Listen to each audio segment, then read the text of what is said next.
হযরত নূহ আলাইহিস সালামের সময় এত বড় প্লাবন কিভাবে হয়েছিল? এই প্রশ্নের উত্তরে আমরা একটা মেসেজ পাবো, যেটা আল্লাহর পথে যদি থাকে তাদের আল্লাহ সবসময় বিপদ থেকে রক্ষা করেন। যেমন ৯৫০ বছর মানুষকে সত্যের পথে ডাকলেন হযরত নূহ আলাইহিস সালাম। কিন্তু গুটি কয়েক মানুষ ছাড়া কেউ তার ঈমান আনেনি। অবশেষে আল্লাহ বলেন, "তুমি একটা নৌকা বানাও।"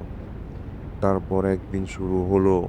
আকাশ ফেটে পানি পড়লো, মাটি ফেটে পানি বের হলো। পুরো পৃথিবী প্লাবিত। শুধু নূহ আলাইহিস সালামের নৌকা রক্ষা পেল। আমি তাকে ও তার সঙ্গীদের উদ্ধার করলাম। সূরা আশ-শুআরা ১১৯ নম্বরে এটা বলা হয়েছে। ভিডিওটি ভালো লাগলে চ্যানেলটি সাবস্ক্রাইব করে পাশে থাকুন।